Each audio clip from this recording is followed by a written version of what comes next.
मैं हूं संजय श्रीवास्तव और आप देख रहे हैं वीआईपी न्यूज। वीआईपी न्यूज के खास प्रोग्राम जनसदन में आप सभी का स्वागत है। चुनाव से पहले हमेशा लगता है कि चुनाव आने वाला है। ये इसलिए नहीं कहा जा रहा है कि इस बार 24 के पहले बहुत हलचल है। हर चुनाव के पहले हलचल होती है, लेकिन उस हलचल के पीछे जो मंशा है वह समझ में आती है कि नहीं आती। इसी पे आज का हम चर्चा करेंगे, लेकिन कई विषय हैं। उस विषय पे जरूर जानकारी सबको होनी चाहिए। अगर मान लीजिए कोई भी बिंदु आपके संज्ञान में आता है तो उस बिंदु के विषय में पूरी जानकारी आपको पहले करनी चाहिए और जानकारी के बाद उस पर टिप्पणी देनी। लेकिन आज माहौल क्या है कि विषय हमें समझ में नहीं आता।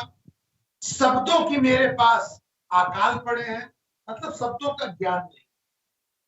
लेकिन उसके बाद भी बिना विषय की जानकारी के, शब्दों के अकाल के बाद हम उस विषय पे कूद जा रहे हैं और ऐसे शब्दों का उपयोग कर रहे हैं जिससे इंसानियत शर्मसार। क्या चुनाव के पहले ही ऐसा होता है? नहीं, हमेशा ऐसा होता है। लेकिन इस बार जो चुनाव के पहले हो रहा है वह कुछ हट के, कभी एनआरसी, कभी सीए, लेकिन आज की डेट में जो चर्चा है यूसीसी का बहुत चर्चा। Uniform civil code. Uniform civil code पे बहुत सी विषय है जिसपे चर्चा की जा सकती है। उत्तराखंड में चुनाव से पहले मुख्यमंत्री पुष्कर सिंह धामी ने कहा कि चुनाव के बाद हम यूसीसी लेके आएंगे और यूनिफॉर्म सिविल कोड के नाते चुनाव में उनको कुछ उसका फायदा। उन्होंने तैयारी भी की, कमेटी भी बनाई, रिपोर्ट भी तैयार हो रही है। लेकिन दूसरा पहलू उसका विपरीत है। यह अभी विषय केवल और केवल राजनीतिक चर्चाओं के रूप में आया। संविधान में या पटल पे यूसीसी नहीं आया, और अगर नहीं आया है और उसके बाद भी हम चर्चा कर रहे हैं, इसे कैसे देखा है? आपको कहां से पता कि यूसीसी का जो विषय है उसमें क्या क्या है? लेकिन नहीं, हमें चर्चा करनी है। एक तो विरोध के लिए विरोध होता है, दूसरे हमें लगता है कि आज यूसीसी का विरोध इसलिए हो रहा है कि हमें विरोध करना है। कल एक क्यूआर कोड जारी हुआ। उस क्यूआर कोड में लिखा जाता है कि आप अपना विरोध दर्ज कराएं। इस पे कितने लोग सहमत है, कितनों की आपत्ति है, उस पर भी चर्चा करें। मीडिया का जमाना है, सोशल मीडिया का जमाना है। 5 मिनट में आप देहरादून से दौलताबाद, दौलताबाद से दिल्ली का चक्कर लगा करके आप वापस अपने उसी मोबाइल पे आते हो जिसपे आप विषय को छेड़ते हो। अगर आपने क्यूआर कोड जारी किया है, केवल विरोध के लिए जारी किया है, तो उस पे आपको दोनों विषय लाने चाहिए थे। कितने लोग उसके समर्थन में हैं, कितने लोग विरोध में। लेकिन मैं चर्चा ये करूंगा कि कितने लोग यूसीसी को जानते हैं। इस महत्वपूर्ण चर्चा में हमारे साथ भारतीय जनता पार्टी के प्रखर प्रवक्ता संजीव वर्मा जी हैं। संजीव वर्मा जी, बहुत बहुत स्वागत है। उत्तराखंड की सबसे बड़ी सामाजिक संगठन के राष्ट्रीय अध्यक्ष पुरुषोत्तम भट्ट जी हैं। पुरुषोत्तम जी, बहुत बहुत स्वागत है। एक्सपर्ट के रूप में हमारे साथ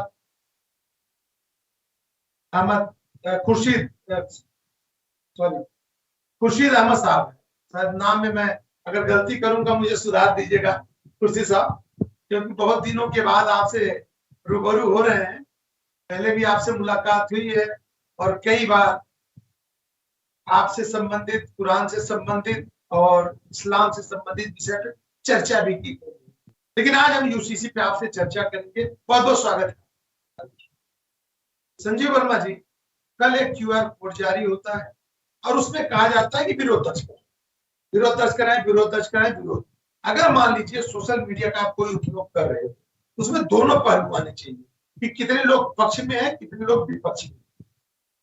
कैसे देखा जाए? संजय जी, देखिए, सबसे पहले तो अपने माननीय पुष्कर सिंह धामी जी का मैं आभार और धन्यवाद देता हूँ उत्तराखंड की समझ जनता की ओर से, जब उन्होंने यूसीसी का ड्राफ्ट और पूरे भारतवर्ष में सबसे पहले लाने का काम किया। और जिस प्रकार से 2022 का हमारा विधानसभा का चुनाव चल रहा था, उन्होंने जनता से वायदा किया था कि जैसे कि चुनाव जीतेंगे तो सबसे पहले हम यूसीसी का ड्राफ्ट लाएंगे।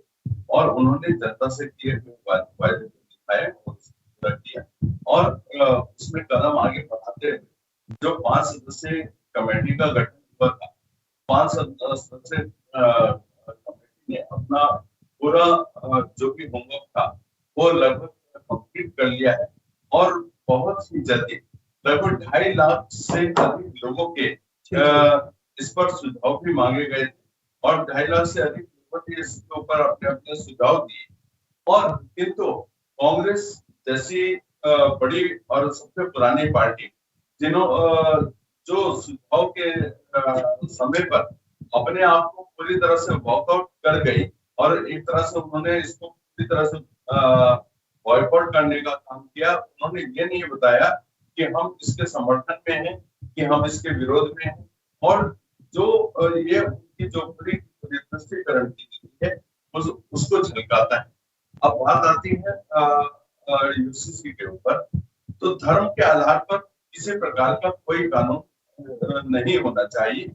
और संविधान संजय जी, संविधान 2 चीजों से मिलकर बना है, सम और विधान, यानी कि सबके लिए एक जैसा विधान, एक जैसा कानून और पूरे भारतवर्ष में सबके लिए एक न्याय।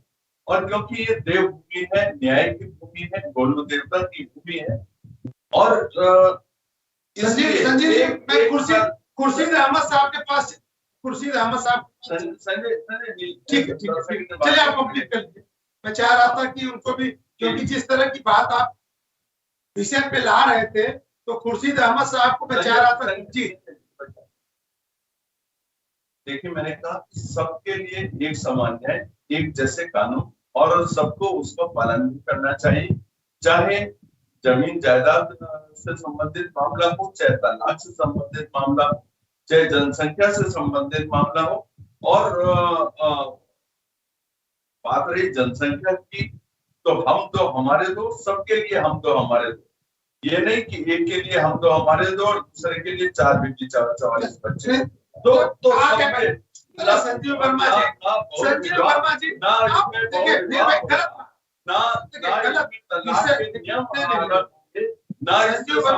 के बंटवारे के नियम अलग होंगे। सबके लिए, मैंने कहा सबके लिए एक। मुझे आपत्ति इस बात की है कि आप किसी विषय से हट करके अटैक आप किसी समुदाय विशेष के उन विषय पे करते हैं जो कि आपको नहीं छूना चाहिए। 4 बीबी 44 बच्चे, इस तरह के शब्दों का उपयोग नहीं करिए आप प्लीज। बड़े सम्मानित पद पे हैं आप। मैं आपके पास लौटूंगा, मैं पुरुषोत्तम भट्ट जी के पास चलूंगा। भट्ट जी, अभी जैसे संजीव वर्मा जी ने कहा कि हमारा ड्राफ्ट तैयार, ठीक है, उत्तराखंड का ड्राफ्ट तैयार है, अभी मजमून का पता नहीं क्या मजमून है, ड्राफ्ट में क्या है, उसके बाद भी अगर विरोध किया जा रहा तो कैसे?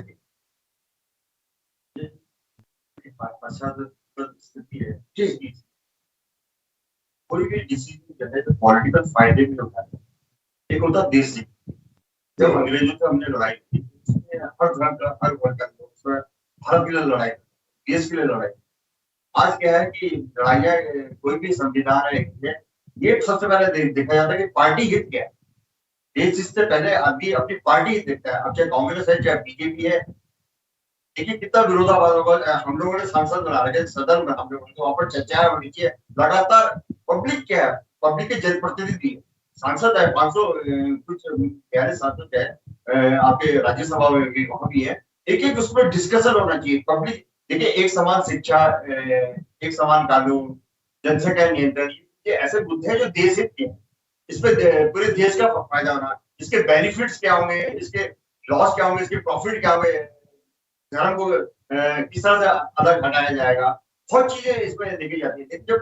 जब चुनाव के टाइम पे कोई होता है ना, जब वोट की राजनीति के लिए कोई काम किया जाता है, उसमें क्या है, विवाद आएगा ही आएगा, क्योंकि जो विपक्ष में बैठे हुए लोग हैं, या जो जिस तरह से वैमनस्य का वातावरण देश में हालात है, उसमें क्या है कि तो विपक्ष कर रहा है वैमनस्य का वातावरण, विपक्ष पैदा कर रहा है। नहीं, सरकार के नुमाइंदे कर रहे हैं, व्हाट्सएप इंडस्ट्री कर रही है। आपने देखे ना, जब school, inter college, degree college, Sanjay Verma ji, मैं आपका विषय मैं ही रखूंगा। डिग्री कॉलेज और बड़े-बड़े इंटेलेक्चुअल हमारे IIT है, बड़े-बड़े वैज्ञानिक है, डिस्कशन होना चाहिए, बकायदा डिस्कशन होना चाहिए, और ये एक समान कानून जो है होना चाहिए।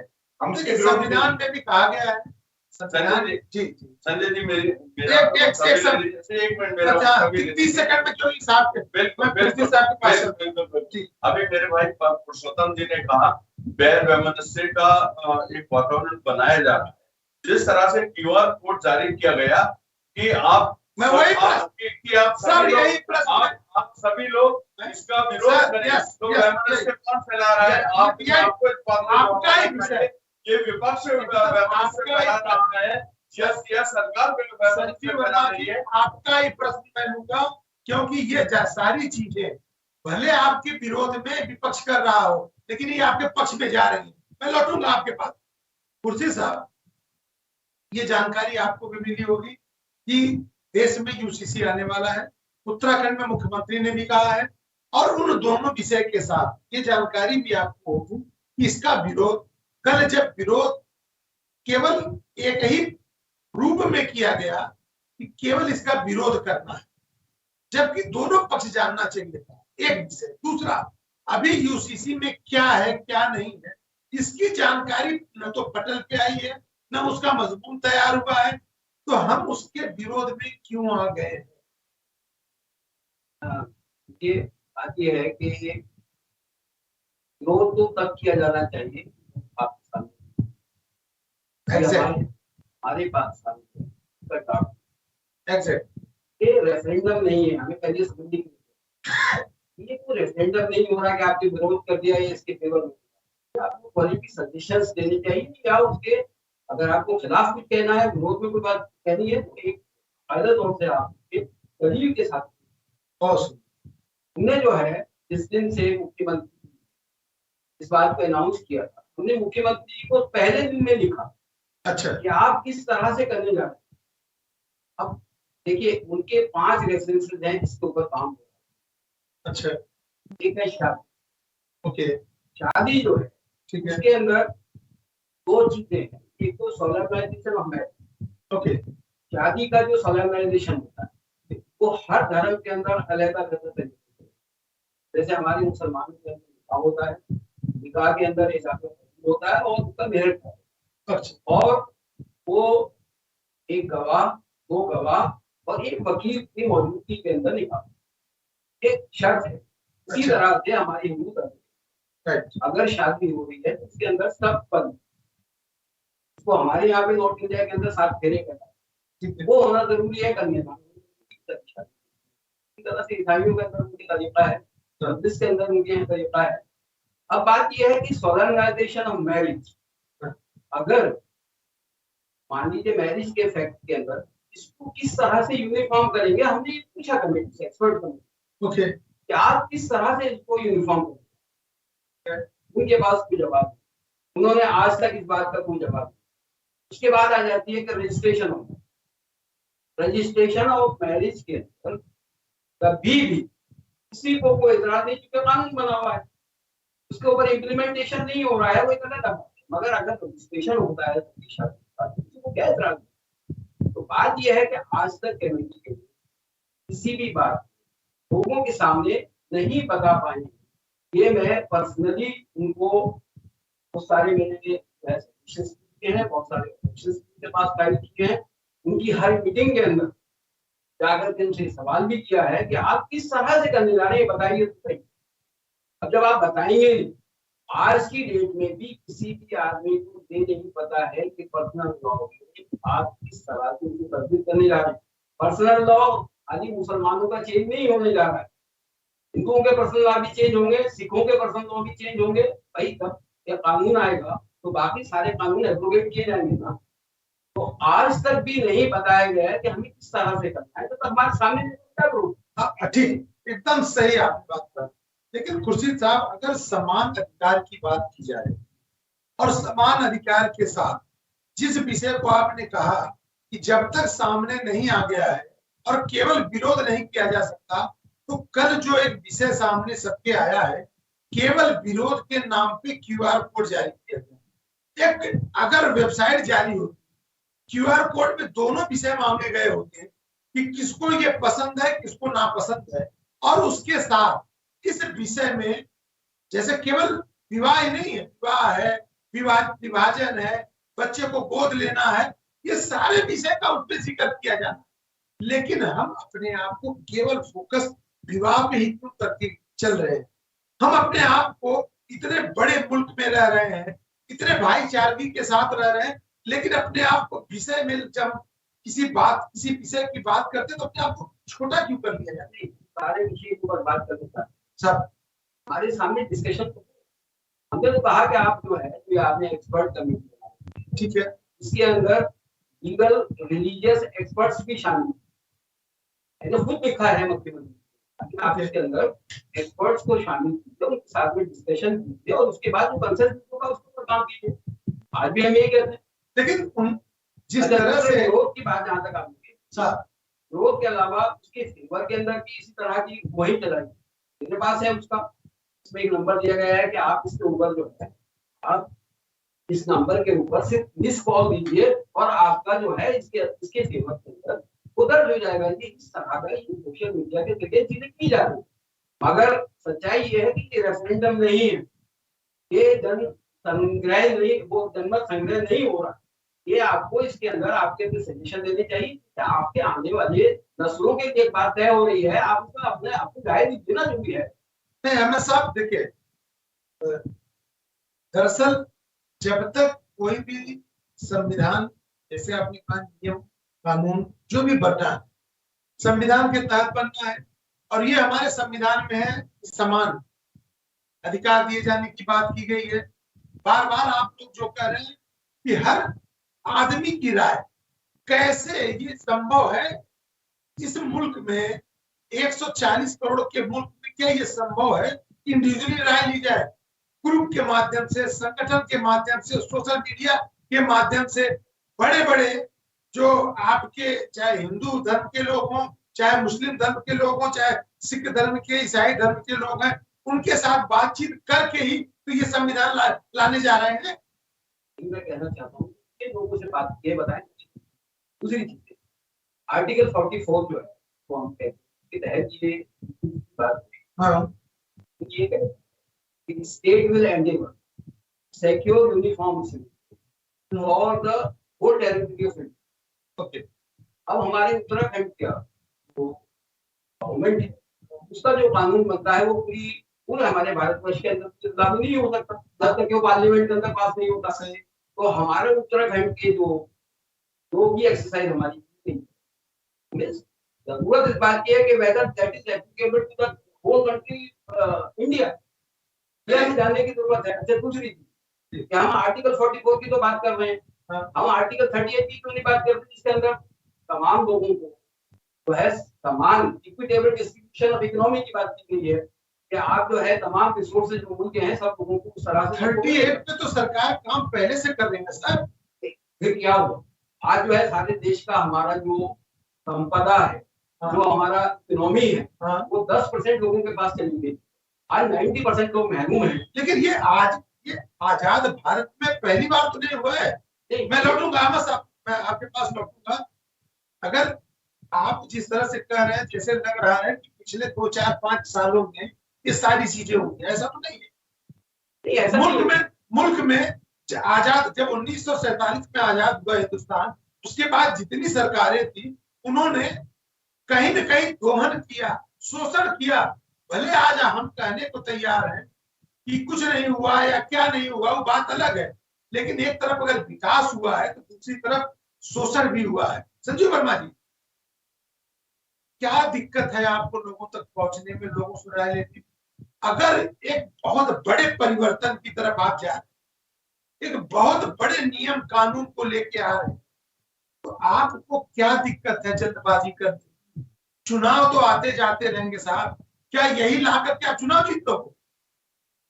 संजय जी बड़ी जवाब दें। जरूर। 2022 का हमारा लोकसभा का चुनाव, हाँ उसके तुरंत बाद कौन से चुनाव? कोई चुनाव नहीं। और 2022 के चुनाव से पहले जी हमने जनता से जो वायदा किया, ये इस तरह का कोई अपना माइंडसेट नहीं था कि इसका हमने चुनाव में फायदा लेना है। चुनाव तो हो रहे थे और चुनाव में जीत होती तो हम इसको इम्प्लीमेंट करते, चुनाव में यदि जीत नहीं होती तो हम कर नहीं सकते, है ना जी। और जब हमने वायदा किया, वायदे को हमने निभाया और इम्प्लीमेंट किया। और यदि आज कई लोग ये बोल रहे हैं कि 2024 का चुनाव बिल्कुल सामने है, इसलिए आपने ये सीसी के ड्राफ्ट को अभी आपने करा, ये अभी नहीं लेकर नहीं आए भाई। 2022 का चुनाव हुए मेरे ख्याल एक साल से अधिक का समय बीत गया और उस दौरान में कोई भी ऐसा वो नहीं था और न ही इस तरह का कोई अपने अंदर हम लोगों ने कोई इस तरह का माइंडसेट किया था। जिस तरह से अभी आपने कहा कि क्या ऐसी जल्दबाजी थी जो आप लोगों ने सुझाव नहीं दिए, 2.5 लाख से अधिक लोगों के इसमें सुझाव मांगे गए और सभी 2.5 लाख से अधिक लोगों ने अपने तो क्या भैया ये उत्तराखंड के 2.5 और- लाख लोग पूरे देश के भविष्य बनने के लिए पूरे देश का जो भविष्य, जो एक ड्राफ्ट तैयार हो रहा है, उत्तराखंड के 2.5 लाख लोगों से तैयार करके आप पूरे देश में लागू करने वाले हैं? संजय जी देखिए, ये ड्राफ्ट उत्तराखंड के लिए लोगों ने बनाने का काम किया और मैं सोचता हूँ उत्तराखंड की भूमिका इसमें अदा करेगा, क्योंकि सबसे पहला स्टेट खुर्शीद अहमद साहब का यही तो विषय है कि जो ये तैयार कर रहे हैं कि आप पूरे देश के लिए है। सबसे पहला स्टेट उत्तराखंड बनने जा रहा है। संभव है ये? संजय जी मेरे को बात करने दीजिए प्लीज। अभी जो हमने इसके अंदर बातें रखी, विवाह की आयु, तलाक का तरीका और संपत्ति का उत्तराधिकार, गोद लेने का तरीके और गोद लेने के नियम कैसे, इनमें किसी भी चीज में तमाम जनता को किसी प्रकार की कोई भी आपत्ति नहीं। और साथ ही इसके अंदर अभी ये कोई फाइनलाइज स्टेज पे नहीं है, अभी इसके ऊपर जो हमारा विधि आयोग के जो भी परामर्श और जो भी उसमें बातें आएंगी, उन सारी बातों को भी सब चीजों को इम्प्लीमेंट किया जाएगा। और मैं सोचता हूँ इसी के आधार पर जो हमारा एक तरह से केंद्र का जो यूसीसी आना है, वो भी कमोबेश सभी बातों को ध्यान में रखते हुए होगा। इसमें से कौन सी बातों को हम और सुधार के साथ ला सकते हैं, सभी लोगों की राय मशवरा सभी का होगा। और एक 4 साल पहले यही विधि आयोग ने कहा था कि इस देश में यूसीसी की आवश्यकता नहीं है, और फिर आप उसी की दुहाई दे रहे हैं कि जो विधि आयोग करेगा उसके अनुसार आप काम करेंगे। तो विधि आयोग तो अपनी राय दे चुका है, तो फिर उसके अनुसार से आपका काम क्यों नहीं करें? संजय जी 1948 से यूसीसी लाने की बात हुई थी, आज 2023 आ गया।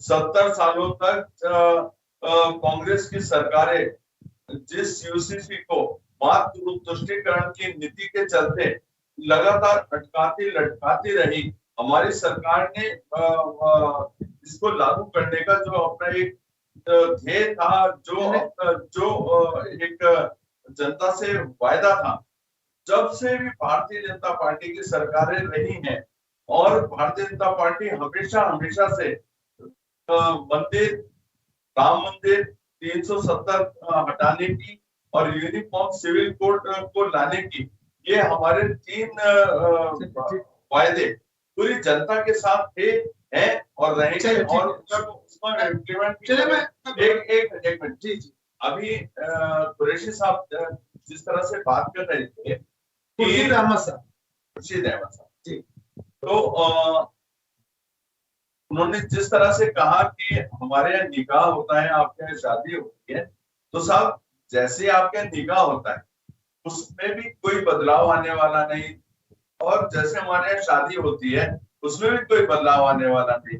हाँ, तो फिर कहा यूसीसी के लिए परेशान हो गया। सर एक मिनट बात सुनो, मैंने पद्धति की बात करी, ऐसा नहीं कि यूसीसी आ जाएगा तो आपको भी शादी करनी पड़ेगी, और आपका निकाह होता है, आपका निकाह ही होगा, लेकिन उसमें जो शादी की उम्र 21 साल जो सबके लिए, वो आपके लिए,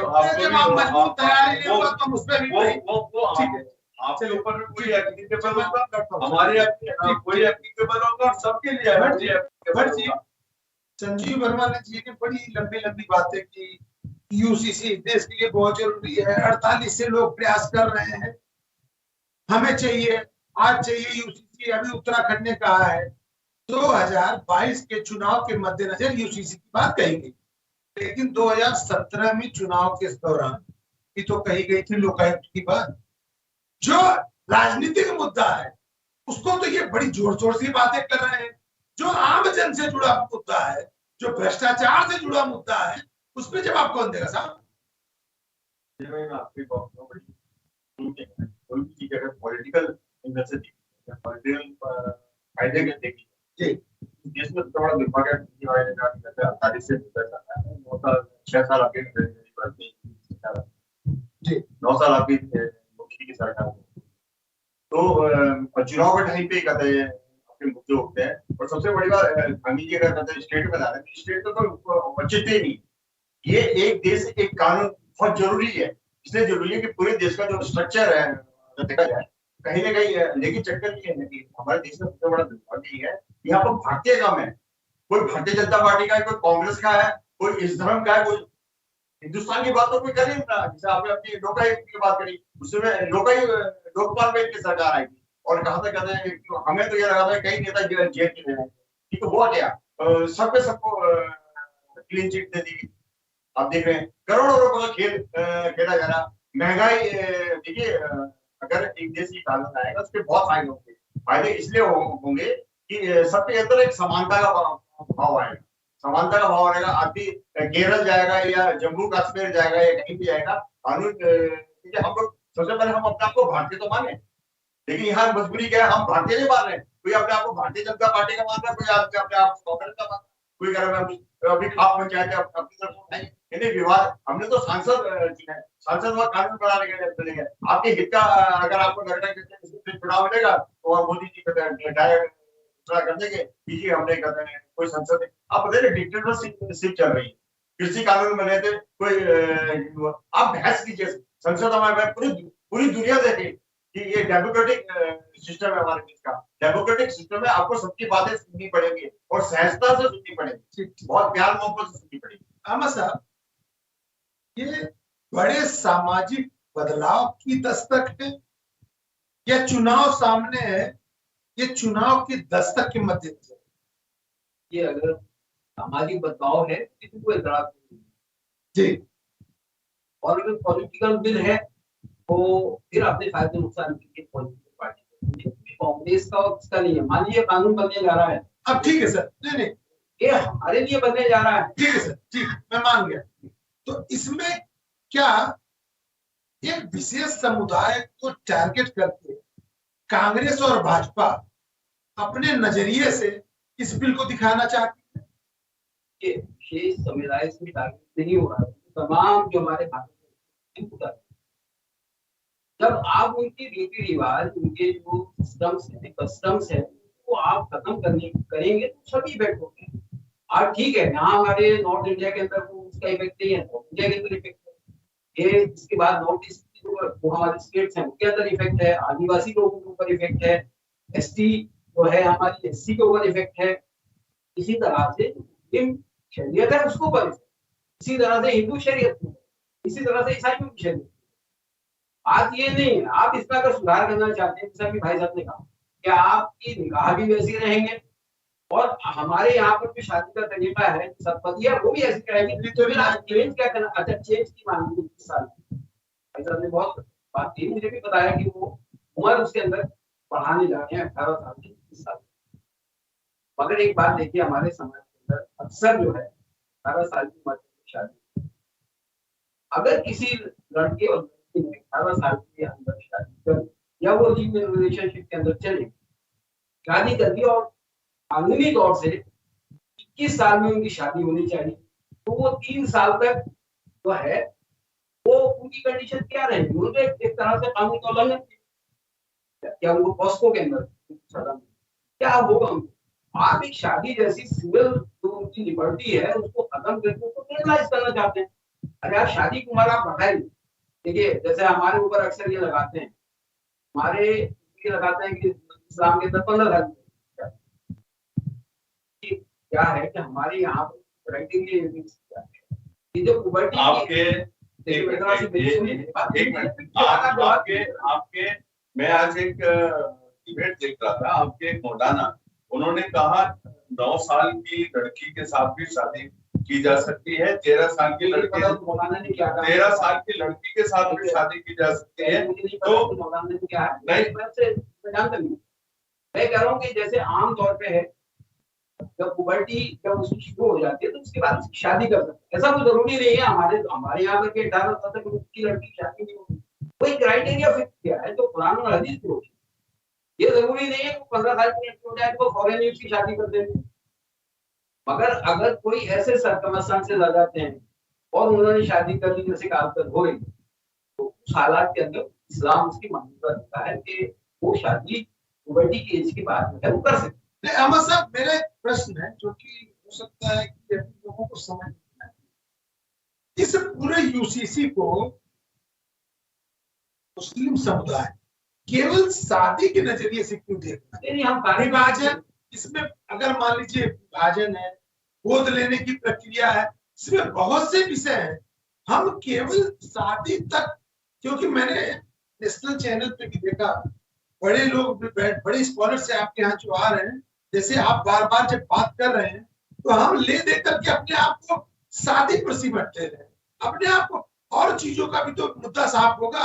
अभी जैसे मान लीजिए विरासत की बात आती, तो विरासत में भी इसमें क्लॉज है, उसका भी तो फायदा मिलेगा आपको। लेकिन हम भी 5 रेफरेंसेस हैं तो सब पे बात करने की, आप हमसे बात कीजिए सर। कि जहां तक आपने विरासत की, हमारे यहाँ तो विरासत को 1450 साल पहले डिसाइड कर दिया कि जो है लड़कों के लिए कितनी उसका हिस्सा है विरासत के अंदर, लड़कियों के लिए कितना हिस्सा है, लड़कियों के लिए कितना हिस्सा है। हमारे यहाँ पर ये डिसाइड है कि 2 हिस्से लड़की के लिए, 1 हिस्सा लड़की। हाँ, मगर सुनिएगा, नहीं उसी पे आ रहा हूँ। ये भी ठीक है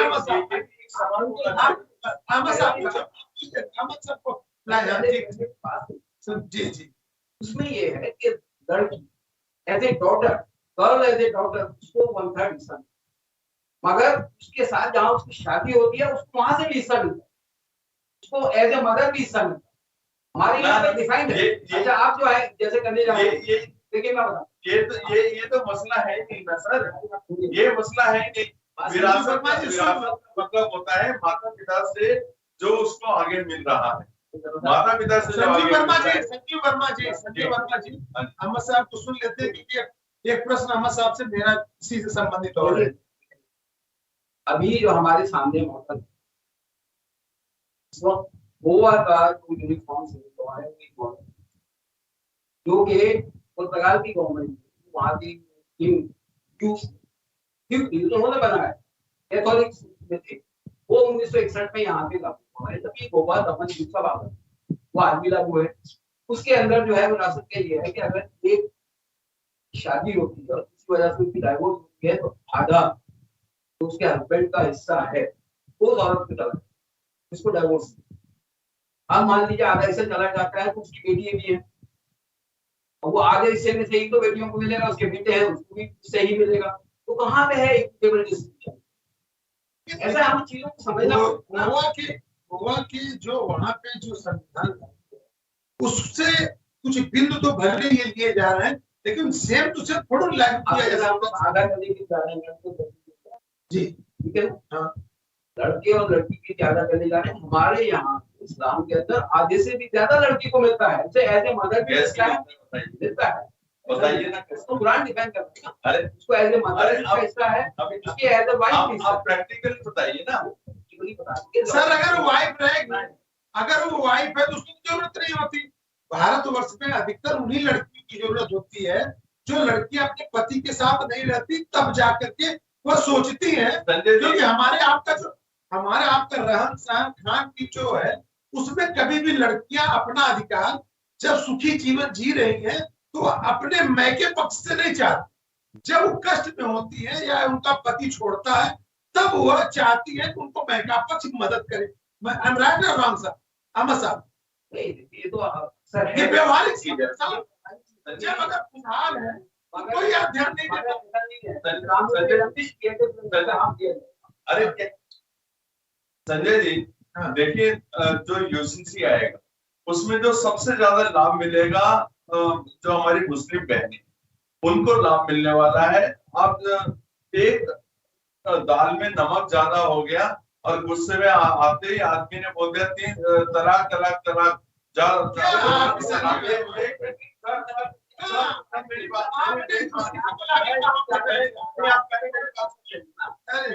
तीन तलाक दे दिया और उस बेचारी का जीवन हो गया तबाह। ठीक, उसके बाद फिर वो हालात था, फिर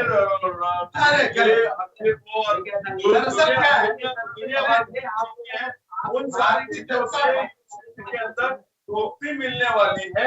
और भारतीय जनता पार्टी, और भाई साहब मेरी बात मौलाना जी मेरी बात सुनिए।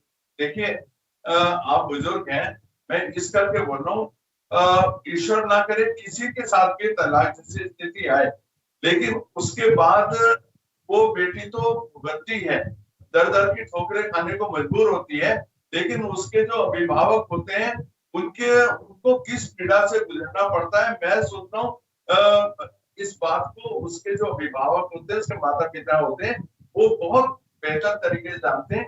और ऐसी स्थिति किसी को भी ना झेलनी पड़े, इसके लिए यूसीसी में तमाम तरीके की व्यवस्थाएं की गई हैं, जिससे मुस्लिम बहनों का जीवन बहुत हद तक सुरक्षित होगा।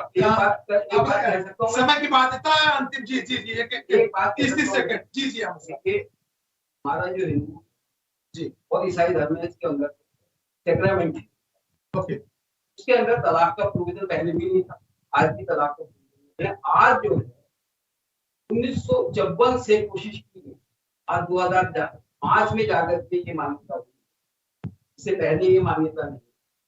आप ये बताइए कि तलाक पहुंच जाता है, कहीं ना कहीं कोई हालात होते हैं, उन हालात को भी समझने की जरूरत है। और ऐसा नहीं है इस तरह से, अगर इस तरह से होता है जैसे आप कह रहे हैं ना, तो ये सारा समाज बिखर जाता है। आज आपके 2 बिलियन मुसलमान इस दुनिया के अंदर रहते हैं और उनकी फैमिली लाइफ है, खुशहाल लाइफ है, इस तरह से तभी कुछ बिखर जाता है। तो ऐसा नहीं है भाई, हमें इस समाज को बनाने की जरूरत है। इसकी कमियां जो हैं, अगर कोई ऐसी बात है उसको बदलने की। धन्यवाद धन्यवाद अहमद साहब, धन्यवाद पुरुषोत्तम भट्ट जी और धन्यवाद संजीव वर्मा जी। यूसीसी बड़ा विषय है, अगर बड़ा विषय है चर्चा भी बड़ी होनी चाहिए, जल्दबाजी में कोई भी नहीं हो सकता है कि भविष्य के लिए नुकसानदायक है। दोनों पक्ष का कहना सही है। यूसीसी लाना है, अगर मान लीजिए भारतीय जनता पार्टी प्रेरित कर रही है तो लाना चाहिए, क्योंकि संविधान में भी है और हर आदमी को एक तरह से रहना भी चाहिए। लेकिन अगर पक्ष के साथ साथ अगर एक समुदाय चाहता है कि ट्रांसपेरेंसी के साथ जानकारी दे करके लाई जाए, इसमें गलत क्या है? उसकी जानकारी आम जन तक पहुंचाई जानी चाहिए। लेकिन इन दोनों के साथ जो कुछ अवांछनीय तत्व इस विषय को मुद्दे से बढ़ाना चाहते हैं, इस विषय पे राजनीति करना चाहते हैं या इस विषय को बिगाड़ना चाहते हैं, उस पर भी ध्यान देने की जरूरत है। अगर विषय की पूरी जानकारी आपको है तो अभी आप विषय के कमेंट देने से पहले उसके तह तक जाए। और मुझे लगता है कि यूसीसी के विषय में किसी को पूरी जानकारी कम से कम उनको तो नहीं है जो टीवी चैनलों पे आकर के लगे भाषण दे। इसलिए हमें उसके ड्राफ्ट का इंतजार करना चाहिए। उसमें क्या क्या बिंदु आए हैं, कौन सी अच्छाइयां हैं और कौन सी कमियां हैं, जो कमियां हैं उसे दूर करने का भी कोई ना कोई रास्ता देखना चाहिए। धन्यवाद। देखते रहिए VIP।